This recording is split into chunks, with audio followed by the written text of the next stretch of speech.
नमस्कार, आप देख रहे हैं आवाज इंडिया, देश की भरोसेमंद आवाज। और मैं हूं इशिता चक्रवर्ती। एक फिल्म जिसकी कहानी अदालतों से लेकर इंसानी अधिकारों तक पहुंचती है। एक अभिनेता जो अपने फिल्म के साथ साथ विवादों में भी रहता है। और एक फैसला जिसने पूरे देश में नई बहस छेड़ दी है। दिलजीत दोसांझ की फिल्म सतलुज को ZEE5 से हटा दिया गया है। सरकार ने राष्ट्रीय सुरक्षा से जुड़ी चिंताओं का हवाला दिया है, लेकिन इस फैसले ने कई बड़े सवाल खड़े कर दिए हैं। आखिर सतलुज की कहानी क्या है? ये फिल्म पहले पंजाब 95 क्यों कहलाती थी? और आखिर इसे लेकर इतना विवाद क्यों है?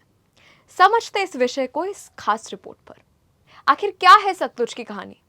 सतलुज कोई काल्पनिक कहानी नहीं मानी जाती है। ये फिल्म पंजाब के मानवाधिकार कार्यकर्ता जसवंत सिंह खालड़ा के जीवन से प्रेरित बताई जा रही है।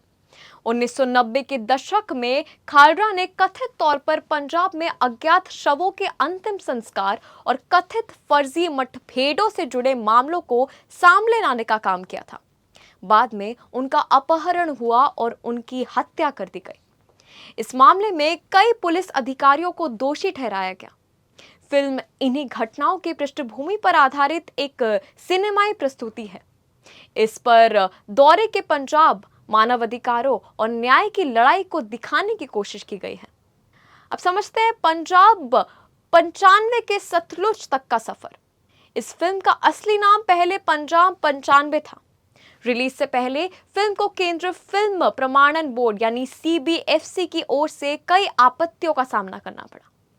मीडिया रिपोर्ट्स के अनुसार फिल्म में कई बदलाव और कट लगाने की बात कही गई।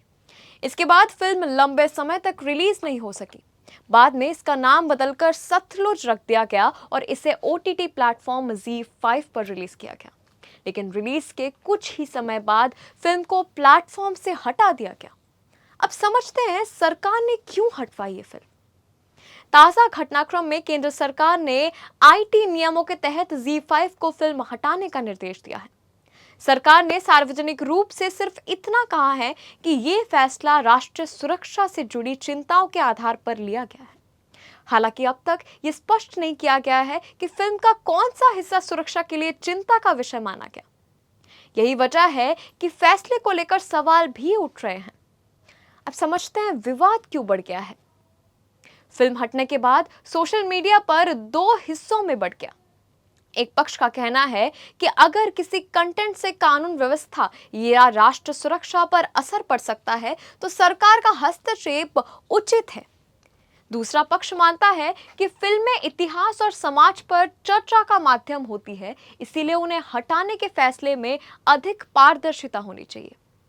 कई राजनीतिक नेताओं और फिल्म जगत से जुड़े लोगों ने भी इस मुद्दे पर अपनी अपनी राय रखी है। अब समझते हैं दिलजीत दोसांझ और विवादों का एक रिश्ता। पिछले कुछ समय से दिलजीत दोसांझ लगातार चर्चा में रहे हैं। उनकी फिल्मों और सार्वजनिक बयानों को लेकर कई बार राजनीतिक प्रतिक्रियाएं भी सामने आई हैं। अब सतलुज को हटाए जाने के बाद एक बार फिर उनका नाम राष्ट्रीय बहस का हिस्सा बन गया है। फिल्म हटने पर क्या बोल रहे हैं दिलजीत दोसांझ, इसको समझते हैं। फिल्म हटाए जाने के बाद दिलजीत दोसांझ ने इंस्टाग्राम लाइव के जरिए अपनी प्रतिक्रिया सामने दी है। उन्होंने कहा कि उन्हें पहले से अंदाजा था कि फिल्म को हटाया जा सकता है, इसलिए टीम ने बिना किसी बड़े प्रमोशन के इसे गुरिल्ला रिलीज के तौर पर OTT पर ही रिलीज कर दिया था। दिलजीत ने कहा, लो कर लो ब्लॉक, इंटरनेट से कैसे हटाओगे? अगर लोगों ने फिल्म डाउनलोड कर ली तो उसे रोका नहीं जा सकता। उन्होंने दर्शकों से फिल्म देखने और उसकी कहानी को समझने की अपील भी की है। दिलजीत का कहना था कि उनकी टीम का मकसद सिर्फ इतना था कि ये कहानी किसी भी तरह लोगों तक पहुंच सके। उनके मुताबिक फिल्म के रिलीज का तरीका इसीलिए बदल दिया गया क्योंकि उन्हें आशंका थी कि इसे लंबे समय तक प्लेटफॉर्म पर नहीं रहने दिया जाएगा। अब सवाल ये है कि राष्ट्र सुरक्षा और अभिव्यक्ति की स्वतंत्रता के बीच संतुलन कैसे बनाया जाए? क्या सरकार का फैसला पूरी तरह उचित था? क्या फिल्म के विवादित हिस्सों की जानकारी सार्वजनिक होनी चाहिए? और क्या भविष्य में OTT प्लेटफॉर्म्स पर ऐसे फैसले और बढ़ेंगे? इन सवालों के जवाब आने वाले दिनों में सामने आ सकते हैं। फिलहाल सतलुज एक फिल्म से कई बढ़कर देश में चल रही एक बड़ी बहस का केंद्र बन चुका है। अब तक के लिए बस इतना ही। आप देखते रहिए आवाज इंडिया, सच्चाई की खोज।